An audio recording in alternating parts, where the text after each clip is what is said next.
Hello everyone, welcome for the next lecture. और आज के लेक्चर में हम काफ़ी इम्पोर्टेंट टॉपिक डिस्कस करने वाले हैं जो कि आपके 11th से लेकर 12th तक हर जगह इसके एप्लीकेशंस होंगे।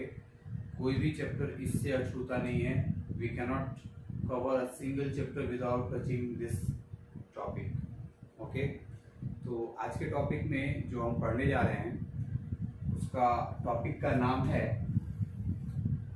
Cell cycle and cell division. तो बिफोर स्टार्टिंग लेक्चर मैं आपको बता दूं कि ये जो चैप्टर है वो आपके नीट के लिए कितना इम्पोर्टेंट है। इस चैप्टर से आप मिनिमम 1 से 2 क्वेश्चन एक्सपेक्ट कर सकते हैं और उससे कम नहीं होगा। 1 से 2 चैप्टर मतलब ये इस सेल बायोलॉजी से आएगा, जिसमें हम 3 चैप्टर पढ़ेंगे। Cell the unit of life पढ़ेंगे, बायोमोलिक्यूल पढ़ेंगे, cell cycle and cell division पढ़ेंगे। ये 3 चैप्टर पढ़ेंगे और इस यूनिट के अंदर एनसीईआरटी में इस यूनिट में दिया हुआ है और इस यूनिट के अंदर आप मिनिमम 3 to 5 क्वेश्चन नीट में एक्सपेक्ट कर सकते हैं। अगर आप 5 क्वेश्चन एक्सपेक्ट करते हैं मतलब 16 क्वेश्चन, और अगर ये बहुत अच्छे से अगर आप करते हैं तो आपको और 84 या 85 क्वेश्चंस करने की जरूरत है। मतलब आप 20 मार्क्स के क्वेश्चन को आप कवर कर लेते हैं। 5 क्वेश्चन बहुत इंपॉर्टेंट होता है नीट के लिए और बहुत इजी है। इसमें कुछ बेसिक कॉन्सेप्ट को लेकर के हम आगे बढ़ेंगे और उसी कॉन्सेप्ट के ऊपर हर बार सेम चीजें रिपीट होगी। कुछ इंपॉर्टेंट वर्ड होंगे यहाँ पे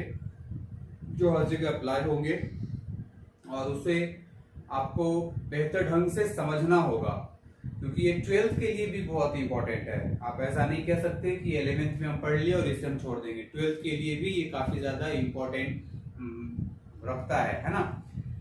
अब जैसे मान लीजिए मैं चैप्टर के डेप्थ में जाने से पहले मैं आपको एक ब्रीफ देता हूं। इस चैप्टर का नाम है cell cycle and cell division. ये चैप्टर सबसे पहले हमारा सवाल होता है ना, मैंने आपको बोला है कि हम साइंस के स्टूडेंट हैं तो हम व्हाई एंड हाउ जरूर पढ़ेंगे। और जब हम कैसे और क्यों, अगर ये आंसर हम सीख लिए, ये आंसर समझ में आ गया तो समझ लेना कि वो टॉपिक आपके ग्रिप में है। तो फिर हमारा एक सवाल होता है कि हम ये चैप्टर क्यों पढ़ेंगे, क्या जरूरत क्या है भाई, इतना पढ़ने का क्या जरूरत है। और वो भी cell cycle and cell division, जिसे हम देख ही नहीं सकते, दिखता तो है नहीं, सेल ही नहीं दिखता तो फिर ये डिविजन्स कहां से दिखेंगे। लेकिन आप इस डिविजन्स को फील कर सकते हैं। एक साइक्लिक फॉर्म जो सेल का है आप उसे फील कर सकते हैं। अब सेल की साइकिल की अगर बात होती है तो भाई एक लाइफ साइकिल भी होती है, आप पढ़े होंगे। लाइफ साइकिल में आपने क्या देखा था कि भाई एक जगह से जो बॉर्न हुआ है, जिसकी ओरिजिनेशन हुई है, वो धीरे धीरे डेवलप करता जाता है। ऐसा डेवलप करता है, अगर ये पॉइंट ए पे है, छोटा है, तो बड़ा होगा और बड़ा होगा और बड़ा होगा और बड़ा होगा, शायद थोड़ा और बड़ा हो सकता है और फिर ये डेथ फेज को जाता है ना। लाइफ साइकिल में जो हमने देखा था या जो हम बचपन से पढ़ते आ रहे हैं लाइफ साइकिल के बारे में, तो ये जो साइक्लिक फॉर्म है मतलब ये एक फिक्स रूट है उस पर्टिकुलर, चाहे किसी भी साइकिल की हम बात करें, लाइफ साइकिल की बात करें, कार्बन साइकिल की बात करें, वाटर साइकिल हम बचपन में पढ़े हैं उसका बात करें, तो ये इसका जो पॉइंट है, जो इसका रोटेशन है वो फिक्स है। एक साइक्लिक फॉर्म है, साइकिल जैसा, एक पहिए के जैसा है। वो पहिया क्या होता है कि हम अगर यहां से अगर हम चलना शुरू कर रहे हैं और अब मैं इसको साइकिल में पहिया बोलता हूं कि भाई ये मोटरसाइकिल का व्हील है या साइकिल का है, जिसे हम हिंदी में चक्का भी कह सकते हैं। तो अगर इस डायरेक्शन में अगर हम जाते हैं तो ये पॉइंट हर बार यहां पे भी टच कर सकता है। अगर पीछे करेंगे तो शायद ये पॉइंट यहां पे भी टच करेगा, ये जो पर्टिकुलर पॉइंट है यहां भी टच करेगा, यहां भी टच करेगा। मतलब ये हर एक फिक्स पाथ के बाद यहाँ पे एक डिस्टेंस लेने के बाद ये टच कर लेगा। तो वैसे ही ये जो चैप्टर है सेल का साइकिल हम पढ़ेंगे और इसका डिवीजन हम पढ़ेंगे। हम क्या पढ़ेंगे, सेल का साइकिल और सेल का डिवीजन। तो उसके बारे में हमें क्या क्या पढ़ना है वो हम आपको अभी डिस्कस करेंगे। सबसे पहले जो जरूरी चीजें हैं इसमें जो हम पढ़ेंगे क्या क्या है वो मैं आपको थोड़ा सा बता देता हूं। जो इस चैप्टर के अंदर जो जरूरी चीजें हैं, जो इंपॉर्टेंट कॉन्सेप्ट्स हैं, जो हम टच करेंगे इस चैप्टर के अंदर में, सबसे पहला तो हम देखेंगे इंट्रोडक्शन। और इस इंट्रोडक्शन में हम जो देखने वाले हैं कि भाई ये सेल, ये चैप्टर आपको इंट्रोड्यूस करेगा, खुद को इंट्रोड्यूस करेगा। जैसे बोलते हैं ना कि भाई आप सेल्फ इंट्रोड्यूस करो, तो हम बताते हैं भाई मेरा नाम ये है, मैं यहां से हूं, वैसा है, मेरा एजुकेशन ये है। सेम वैसे ही ये सेल आपको इंट्रोड्यूस करेगा कि इसमें हम क्या पढ़ने वाले हैं इस चैप्टर में, ठीक है। तो यहां पे जो हम पढ़ेंगे इस इंट्रोडक्शन के अंदर कि सेल साइकिल क्या है भाई, what is the need of that cycle, what is cell division, what is the need of cell division, what happens when cell division can not occur, अगर वो नहीं हो सकेगा तो क्या होगा, what are the further consequences, है ना। उसके बाद टाइप्स, हम फेजेस ऑफ सेल साइकिल देखेंगे इसमें हम फिर देखेंगे फेजेस ऑफ सेल साइकिल। इस सेल साइकिल में कितने फेजेस हैं। फर्दर हम देखेंगे भाई जब सेल डिवीजन की बात करेंगे तो ये जो सेल डिवीजन है इनके कितने टाइप्स हैं, इनका टाइप्स कितना है और इनमें क्या क्या फेजेस हैं। The phases also, we also cover the all possible phases which comes under this cell division. उसके बाद फिर हम देखेंगे जो इनके टाइप्स होंगे, डिफरेंस बिटवीन, किसके बीच में, जो इनका टाइप्स होगा, डिफरेंस बिटवीन द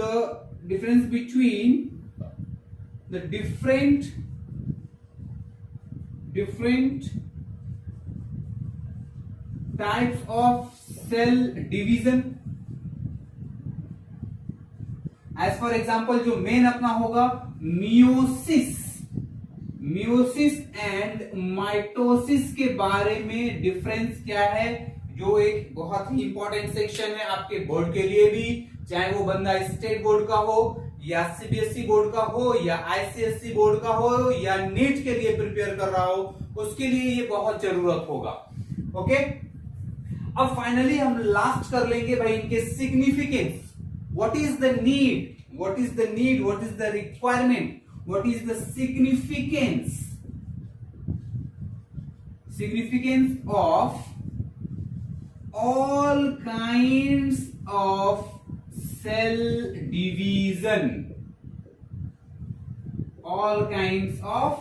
division, सारे तरह के जो भी डिविजन हम पढ़ेंगे उनका यूज क्या है। तो अब यहां तक जानने के बाद आपके पास दिमाग में बहुत सारे सवाल आएंगे कि भाई अब इस चैप्टर में क्या होने वाला है। ये बहुत ही मतलब ये एक तरह का थ्रिल मूवी समझ लीजिए, हर एंगल में सस्पेंस है इसके।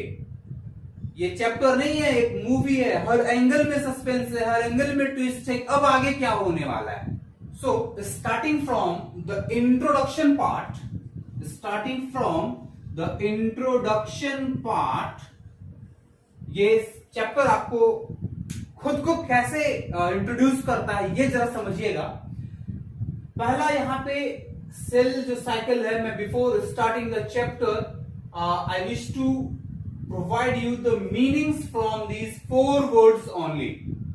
सेल साइकिल के बारे में हमने बताया कि एक साइक्लिक चेंजेस होगी वहां पे। और सेल डिवीजन, सेल हम जानते हैं, सेल का मतलब क्या है भाई, it is the basic unit of life. Cell is the basic unit of life।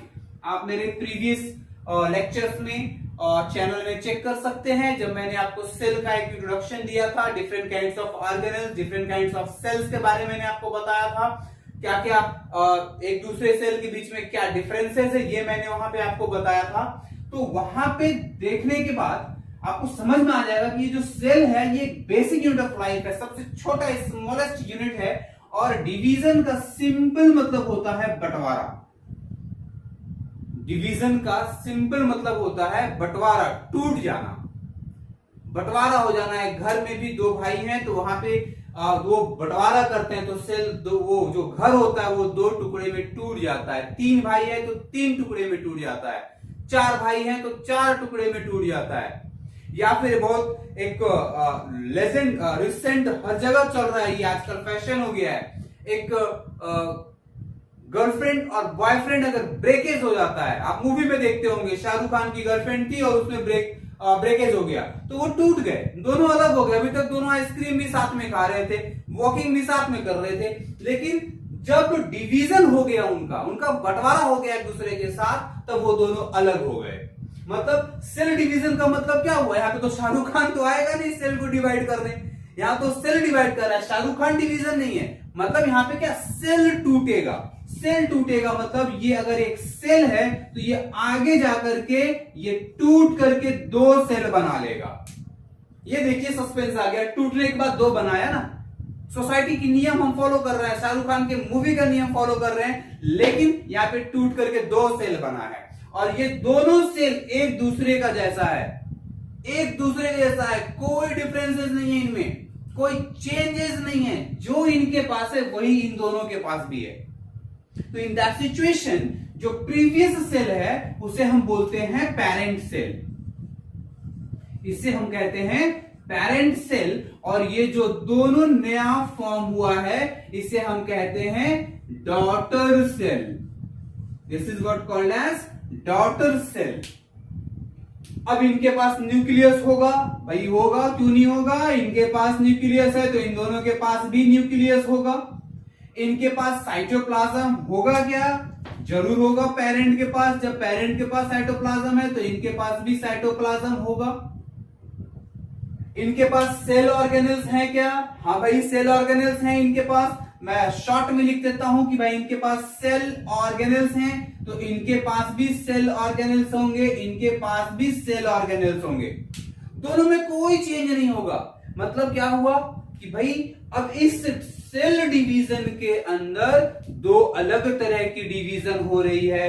तो न्यूक्लियस ये बट रहा है और साइटोप्लाज्म बट रहा है। तो mathematically we can express the cell division as cell division is equal to, क्या होगा भाई सेल डिवीजन? तो हमने क्या देखा कि ये न्यूक्लियस टूटा है और साइटोप्लाज्म टूटा है, दोनों का बंटवारा हुआ है। तो उसके लिए हम पहले तो मैं इसको ब्रीफ करके लिखता हूं।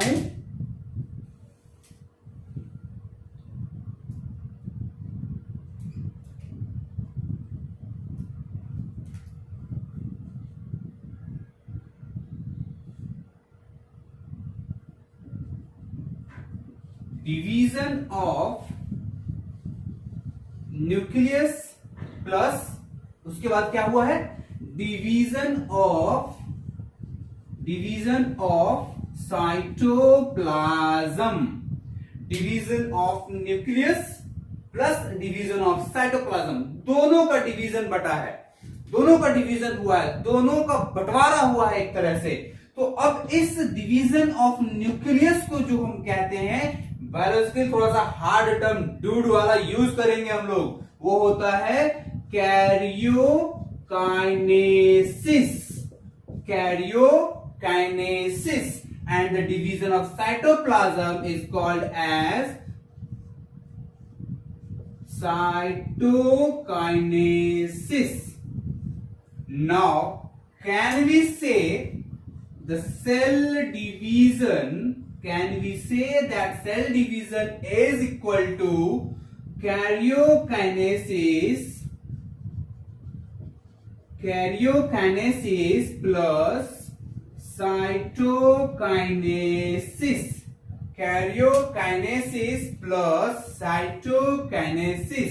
मतलब क्या हुआ, जब भी कोई एक सेल डिवाइड करेगा तब वहां पर डिवीजन ऑफ न्यूक्लियस होगा और डिवीजन ऑफ साइटोप्लाज्म होगा। तब जाकर के जब दोनों चीजें अगर हो गई तब हम कह सकते हैं कि सेल डिवाइड हुआ है, सेल डिवाइड हुआ है, सेल का डिवीजन हुआ है। और जब सेल का डिवीजन होगा तो वहां का पे सेल का नंबर इंक्रीज होगा। कभी सोचते हैं आप कि आप गिर गए, यहां पे गड्ढा हो गया, बहुत जोर का गड्ढा हो गया, पूरा मांस बाहर आ गया और फिर से वो मांस भर जाता है। क्या वहां पे किसी ने जादू कर दिया, या दूसरे गोले से जादू आया था, कोई मिल गया से वापस आकर के कि नहीं भाई इनका हाथ यहाँ पे गड्ढा हो गया चलो भर देते हैं। वो तो मूवी में ही होता है, बाकी रियल लाइफ में तो ऐसा कोई सीन बना ही नहीं है कि नहीं। तो यहाँ पे कैसे भर गया हमारा गड्ढा, उस गड्ढे के भरने के लिए जो रेस्पॉन्सिबल रीजन है is what called as cell division. क्योंकि जब सेल डिवीजन होगा तो सेल का नंबर इंक्रीज करेगा, और सेल का जब नंबर इंक्रीज करेगा तो वहां पे ये गड्ढे भरे जाएंगे, वहां पे गड्ढे भरे जाएंगे, उनकी पैचिंग हो जाएगी। मतलब अगर कुछ डैमेज हुआ है, अगर सेल डैमेज हुआ है, या फिर कुछ फिजिकल डैमेज हुआ है, या कोई सेल डेड कर गया, कुछ भी हो गया, in all the possible cases the cell division favours. Cell division वहां पे हेल्प करता है। मतलब इसकी जरूरत कहां है भाई, एक तो सेल का नंबर इंक्रीज करने में है। सेल का नंबर इंक्रीज क्यों करना है, क्योंकि आए दिन आप अगर ऐसे भी मारे तो शायद यहाँ पे कुछ सेल डेड हो गया होगा, मेरे को नहीं पता, नहीं दिख नहीं रहा है कि मैंने मारा तो सेल डैमेज हुआ क्या, लेकिन मे अ चांस, क्योंकि सेल बहुत स्मॉल होते हैं, बहुत सॉफ्ट होते हैं, बहुत सोफिस्टिकेटेड होते हैं। आप इन पे जब हिट करोगे तो वो मैकेनिकल इंजरी होगी इंटरनल, और जो सेल अंदर डेड हुए जो आपको दिखा नहीं है वो सेल रिप्लेस हो जाएंगे दूसरे नए सेल से, और वही नया सेल ये डॉटर सेल है। ये जो डॉटर सेल है ये दूसरा कोई सेल नहीं है, ये वही नया सेल है जो पुराने सेल की जगह लेगा। क्योंकि फिल इन द ब्लैंक्स अपनी बॉडी हमेशा करते आ रही है। अगर फिल इन द ब्लैंक्स होना बंद हो गया तो समझिए आपका लाइफ बंद होने की कगार पे है, जिसको हम सेनेसेंस फेज कहते हैं, बुढ़ापा। बुजुर्ग के केस में अगर कुछ घाव हुआ है ओल्ड एज में, तो वो जैसे दादाजी हो गए, दादी हो गई, अगर उनको कुछ जख्म होता है तो उनकी रिकवरी उतनी फास्ट नहीं होती। लेकिन अगर एक छोटे बच्चे में कुछ जख्म हुआ है, अगर वो गिर गया है, कुछ चोट लगी है, तो उसकी रिकवरी यूं हो जाती है। क्योंकि उनके केस में जो डिवीजन रेट है सबसे ज्यादा है, ग्रोथ रेट सबसे ज्यादा है, इसकी वजह से उनका जो रिकवरी रेट है वो फास्ट होता है ना। तो अब ये सेल डिवीजन, मैं आशा करता हूं कि आप समझ गए होंगे कि सेल डिवीजन का काम क्या है। सिर्फ इतना ही नहीं, कई जगह पे अगर सेल डेड भी हो गया ना तब भी उसकी जगह ले लेगा, जो डैमेज सेल हो गए उनको भी रिप्लेस कर देगा। कुछ भी अगर अनवांटेड इन्वायरमेंट क्रिएट हुआ है इनसाइड द बॉडी तो हर एक पार्ट पे ये न्यू सेल उसकी जगह ले लेगा, उसकी जगह ये डॉटर सेल्स लेंगे, जो न्यू सेल्स हैं, जो बाद में मैच्योर होकर के जो पुराने सेल डैमेज हुए हैं उन्हीं का फंक्शन करेंगे।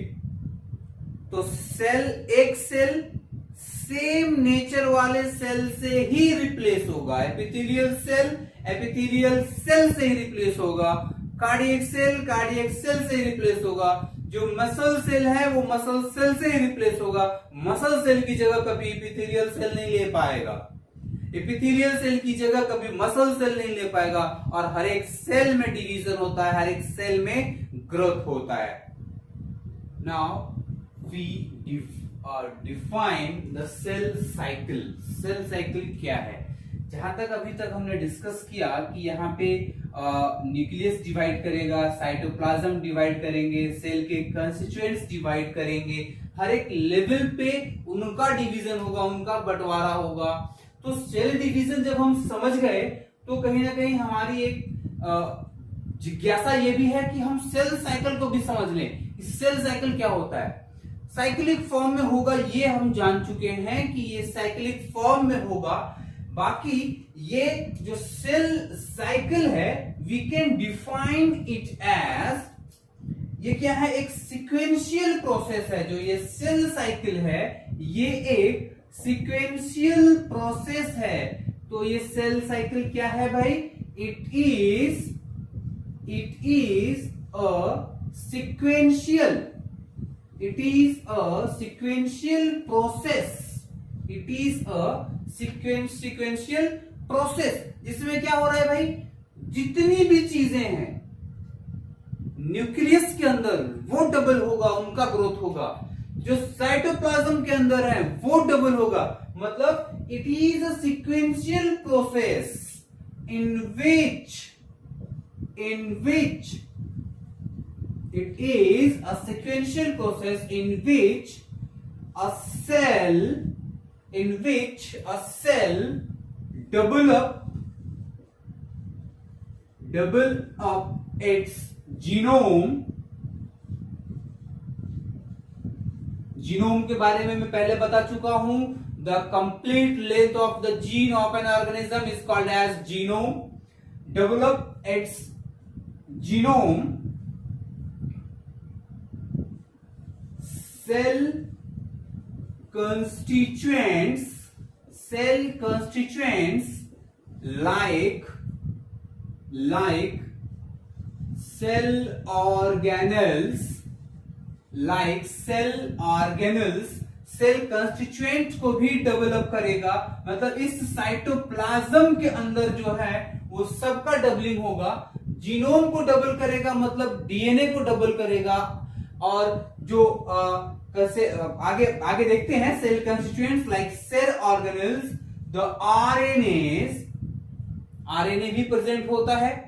आरएनए की भी डबलिंग होगी जो न्यूक्लियोलस में प्रेजेंट है. न्यूक्लियोलस बड़ा होगा क्योंकि भाई ये तो नहीं मानेगा अगर इसको कुछ कम मिलेगा तो ये थोड़ी बर्दाश्त करेगा.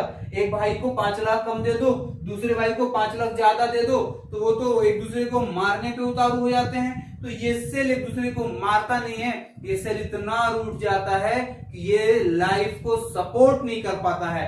ये डेड हो जाएगा. ये सरवाइव नहीं कर पाएगा अगर इसके पास एक सेल ऑर्गेनेल भी कम रहेगा. ये कम नखरेबाज नहीं है.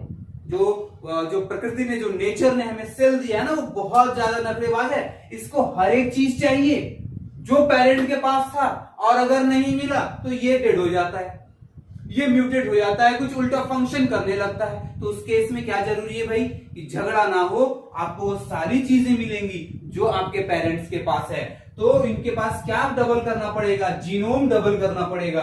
सेल के कंस्टिट्यूएंट्स को डबल करना पड़ेगा. जो आरएनए मटेरियल है वो डेवलप करना पड़ेगा. उसके बाद भी इंटरनली जो माइक्रो बॉडीज हैं, जो माइक्रोट्यूब्यूल्स हैं, everything must be replicated, there must be increased in that case, and after that increase in all the constituents of the cell.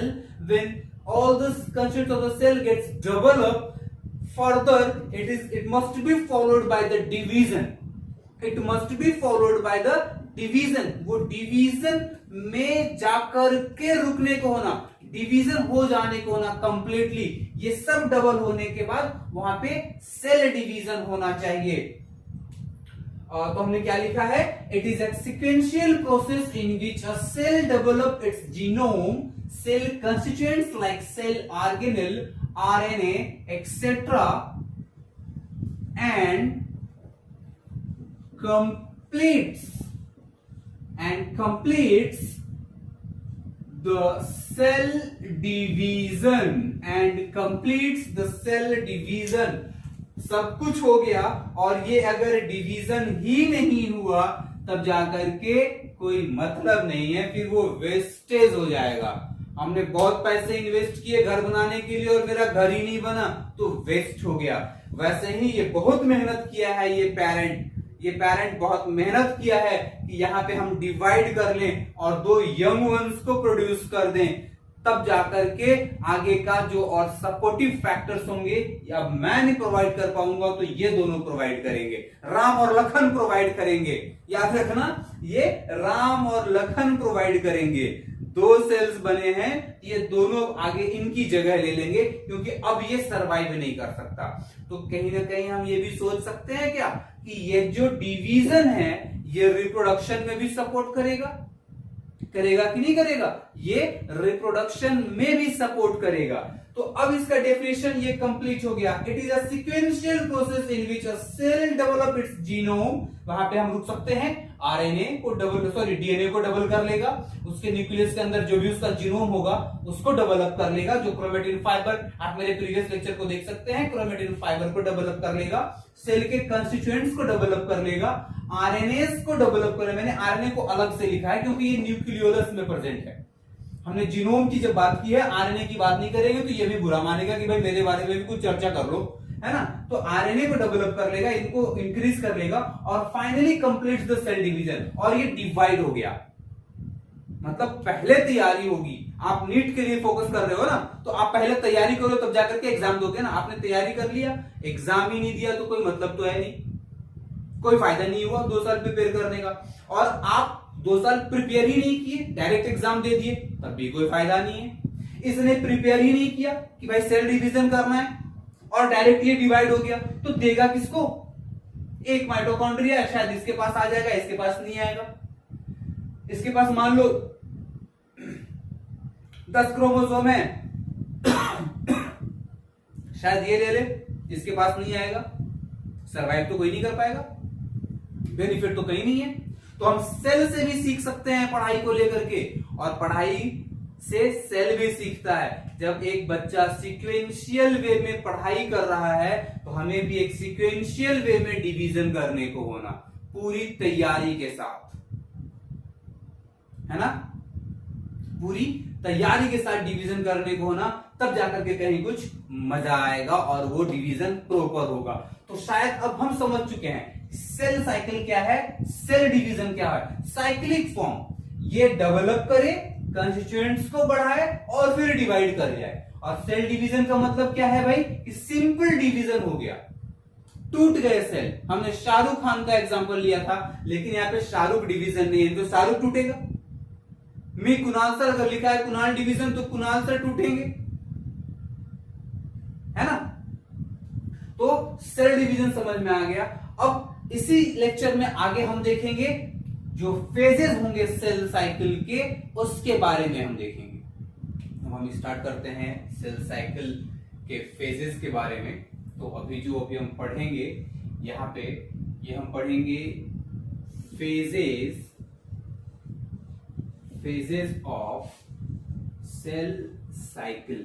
Cell cycle के फेजेस के बारे में हम जानने की कोशिश करेंगे। तो बता दूं आपको, ये जो सेल साइकिल के जो फेजेस होंगे, the phases of cell cycle, ये 2 टाइप्स के होंगे।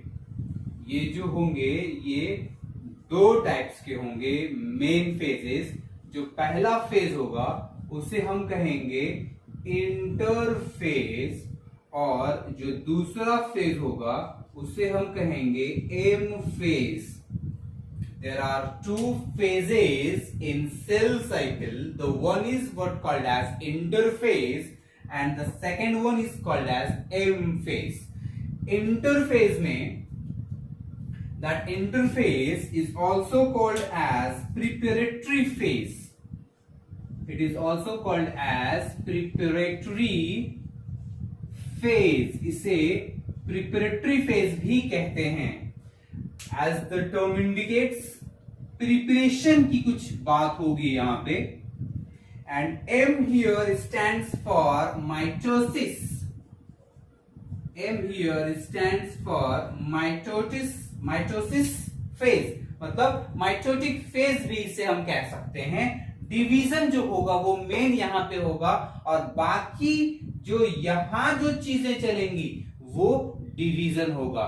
जरा सा थोड़ा सा फ्लैशबैक में अपन पीछे चलते हैं, जो अभी हम लोग इसी लेक्चर में डिस्कस किए हैं कि ये एक सेल था, ये डिवाइड हुआ तो ये 2 सेल बनाया, जिसके पास न्यूक्लियस भी है, क्योंकि पेरेंट के पास न्यूक्लियस है तो डॉटर सेल के पास भी होगा, साइटोप्लाज्म भी है, इन दोनों के पास सेल ऑर्गेनल्स भी हैं, क्योंकि इनके पेरेंट सेल के पास सेल ऑर्गेनल है। तो जब ये डिवाइड होना है तो क्या ये डायरेक्ट ऐसा स्प्लिट अप हो गया होगा? नहीं, ये ऐसा स्प्लिट अप नहीं हुआ।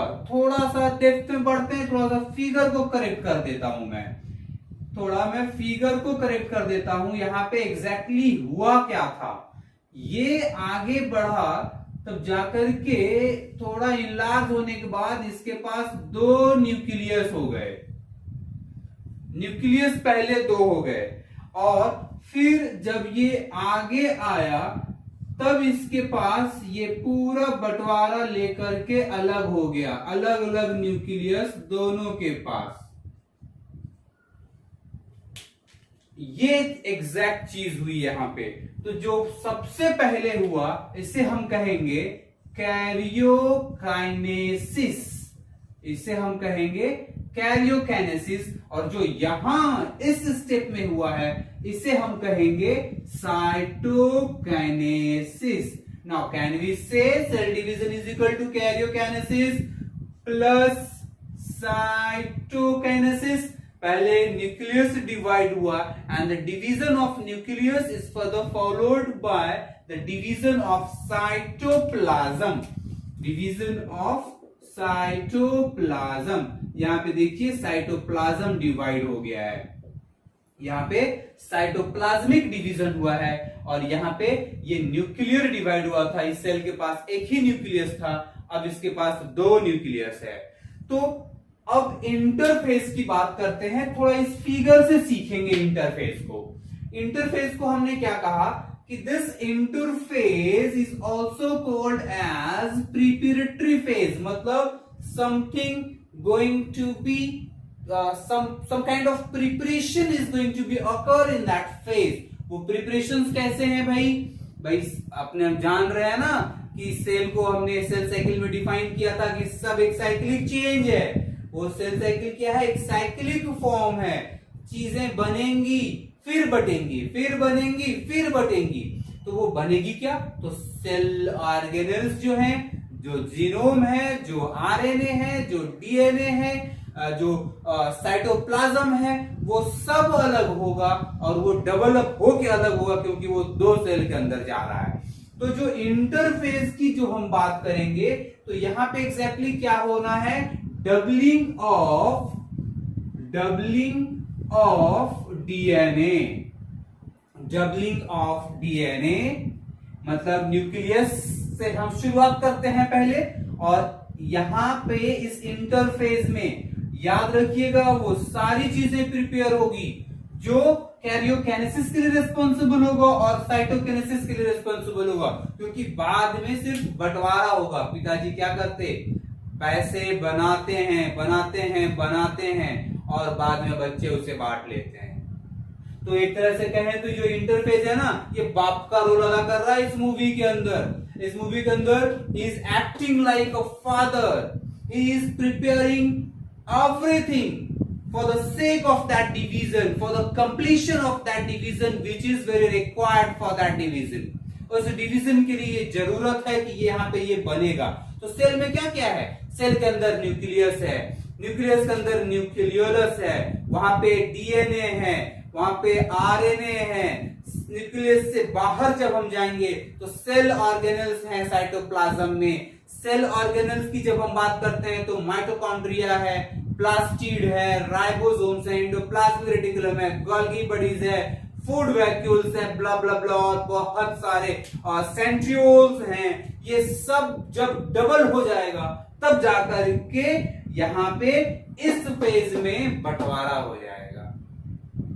तो जो कैरियोकाइनेसिस के लिए रिक्वायर्ड होगा और साइटोकाइनेसिस के लिए रिक्वायर्ड होगा वो सारी चीजें बनेंगी इंटरफेज में। तो हम कह सकते हैं it prepares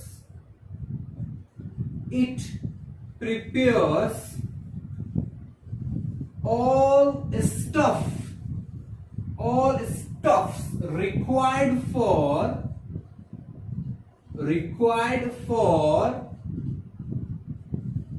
the karyokinesis and cytokinesis।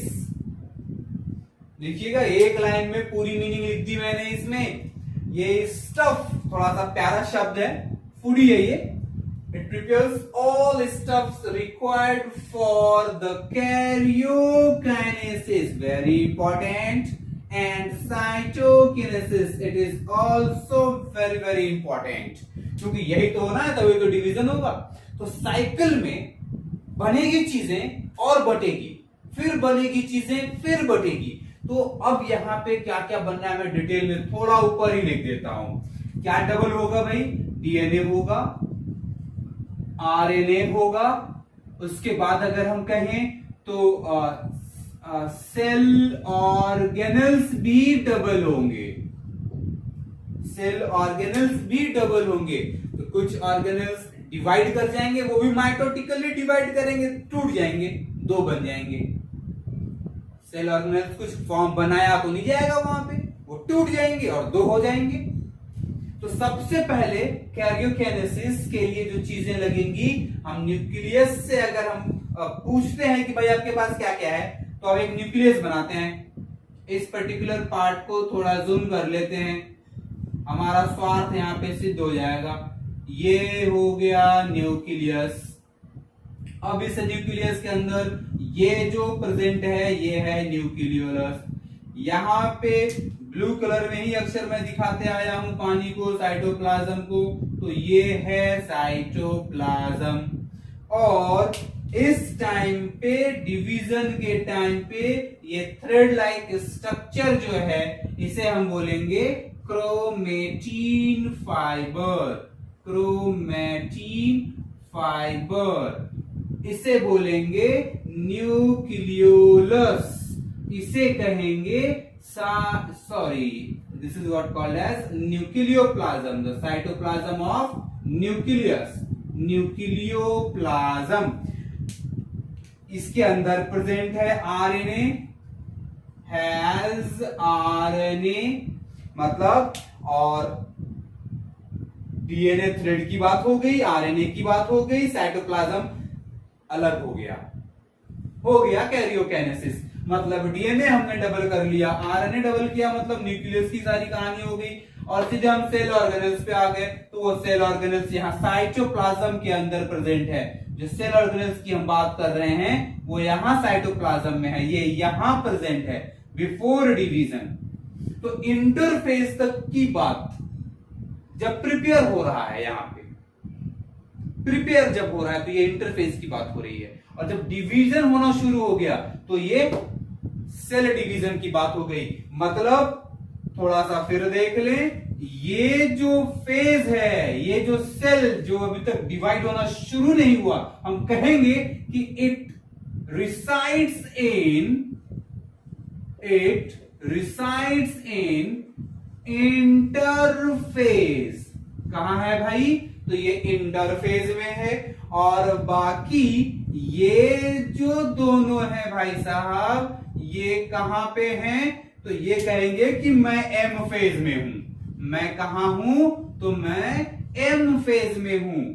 M phase में हूं क्योंकि मैं डिवाइड होना शुरू कर दिया मैंने। मैं अब किसी का वेट नहीं कर रहा हूं, मैं डिवाइड करना जा रहा हूं और किसी की जरूरत नहीं है मुझे। मेरे पास सारी चीजें हो गई हैं। तो ये जो सेल्स जो आगे बढ़े हैं वो एम फेज में हैं, और बाकी ये इंटरफेज में। ये प्रिपेयर किया, बाप प्रिपेयर करता है कि बंटवारा कैसे होगा। बाप कुछ संपत्ति ही नहीं बनाएंगे तो बंटवारा कैसे होगा भाई? कैसे करेंगे, क्या बांटेंगे जब कुछ है ही नहीं तो? और पिताजी ने जो बना के रखा है, जमा करके रखा है, जो फिक्स करके रखा है बैंकों में, वही तो बटेगा ना। तो वो सारी चीजें यहां होगी इंटरफेज में। मतलब in this phase, that particular phase is acting as a father, it is behaving like a father, is taking a role of father. अब जब सब चीजें बन गई हैं तब ये एम फेज की बात आएगी। ये कुछ नहीं करेगा, कैरियोकाइनेसिस हो जाएगा। इस एम फेज में क्या हो जाएगा भाई? यहां पे हो जाएगा karyokinesis. Karyokinesis followed by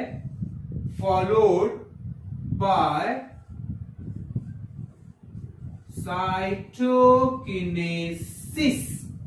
Karyokinesis is followed by cytokinesis. पहले कैरियोकिनेसिस होगा, बाद में साइटोकिनेसिस होगा। पहले न्यूक्लियस डिवाइड हुआ है, तब जाकर के साइटोप्लाज्म डिवाइड हुआ है। तो ये एक व्यू हमने पढ़ लिया कि इंटरफेस में क्या होना है। हर एक चीज होना है, जो भी रिक्वायरमेंट होगी हर एक चीज बनेगी। एनर्जी तक बनेगी, क्योंकि हर एक काम करने के लिए एनर्जी चाहिए। In the source of ATP, in the form of ATP, तो एटीपी भी बन जाएगा। मतलब हर एक चीज जितनी जरूरत है, जितनी भी जरूरत है, सब प्रिपेयर होगा यहाँ पे। इसके लिए इस इंटरफेज को प्रिपेरेटरी फेज कहते हैं। अब आगे हम डिफरेंट फेजेस ऑफ इंटरफेस पढ़ेंगे। इंटरफेज में कितने फेजेस हैं? तो इंटरफेज में और 3 फेजेस आते हैं, G1 phase, S phase, G2 phase. G1, S, G2, तब जाकर के M फेज की बारी आएगी।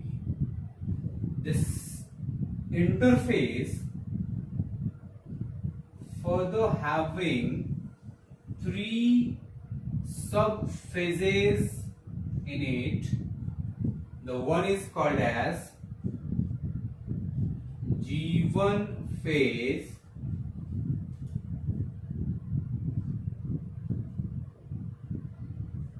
S phase, G1, S and G2 phase.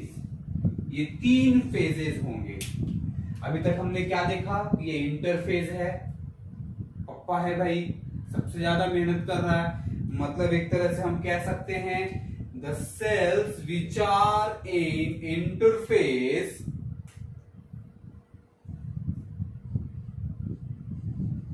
cells in interphase has maximum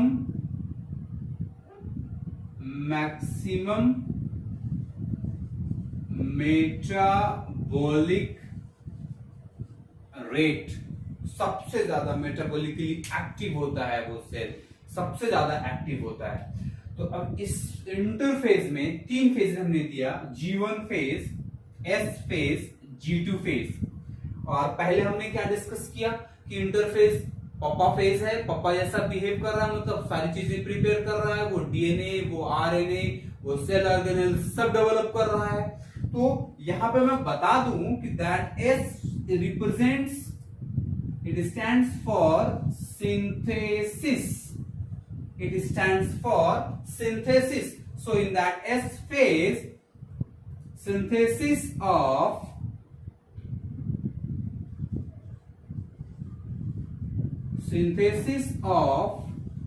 DNA occurs, and that synthesis of DNA is what called as, this is what called as replication. This is what called as replication. इसे हम क्या कहते हैं? Replication, formation of DNA from template DNA या parental DNA is called as replication। आप मेरे previous lecture को वहां पे चेक कर सकते हैं, जिसमें मैंने एक इंट्रोडक्शन ऑफ सेल में ये सारी चीजें बता रखा है बेसिक कॉन्सेप्ट्स में। सिंथेसिस ऑफ डीएनए यहां होगा डबलिंग ऑफ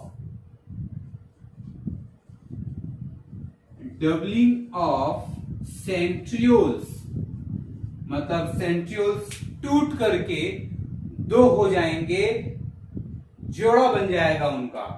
तो यहां पे G1 फेज में क्या हुआ भाई?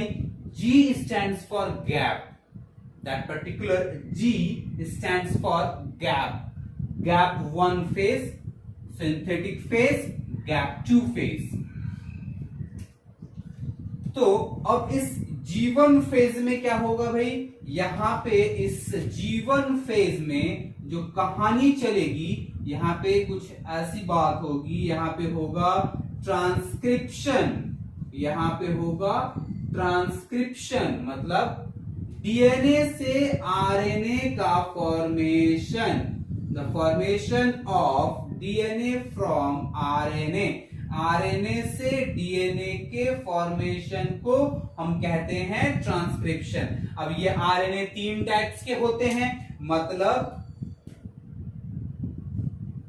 That is tRNA, mRNA and ribosomal RNAs are formed.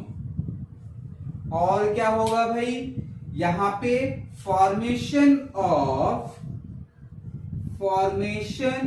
Of ATP, amino acid, nucleotides, etc. These all occurs in that gap 1 phase. ये सब कहां होगा? ये सब होगा गैप 1 फेज में. कहां होगा? गैप 1 फेज में. क्यों?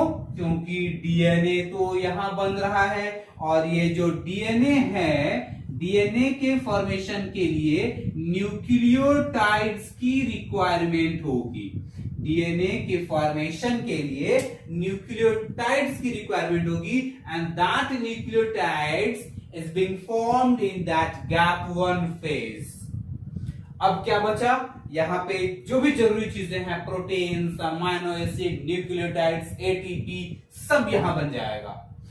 ट्रांसक्रिप्शन हो जाएगा. टीआरएनए, एमआरएनए, आरआरएनए, सब transfer RNA, messenger RNA, ribosomal RNA, ribosomal RNA, ये सब गैप 1 फेज में फॉर्म हो जाएंगे. एस फेज में क्या होगा? सिंथेसिस ऑफ डीएनए हो जाएगा, डबलिंग ऑफ सेंट्रियोल्स हो जाएगा. तो अब बचता क्या है? तो भाई सेल ऑर्गेनल्स बच रहे. अभी भी सेल ऑर्गेनल्स डबल नहीं हुआ क्योंकि सेल ऑर्गेनल्स का भी तो बंटवारा होना है. तो यहां इस गैप 1 फेज में मैं ये फिगर मिटा देता हूं. इन दिस गैप 1 फेज, इस गैप 1 फेज में क्या होगा? Here occurs doubling of cell organelles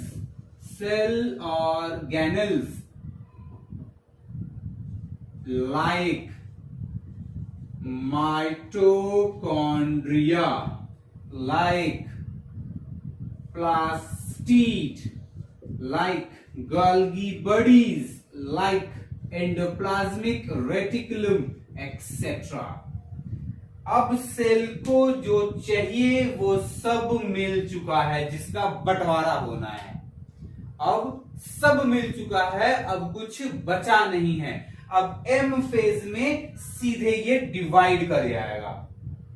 तो हमने क्या देखा भाई कि जो सेल साइकिल है एक सीक्वेंशियल साइकिल है, जहां पे एक सीक्वेंशियल वे में चीजों की बनावट होती है, चीजें फॉर्म की जाती हैं, सेल के कंस्टिट्यूएंट्स फॉर्म कर जाते हैं और बाद में उनको डिवाइड कर लिया जाता है. उसे हम सेल साइकिल कहेंगे. अब इस सेल साइकिल में 2 फेजेस हम देखे. एक इंटरफेज हमने देखा और एक एम फेज हमने देखा. इंटरफेज में हमने देखा 3 सब फेजेस हैं, G1 phase, S phase, G2 phase.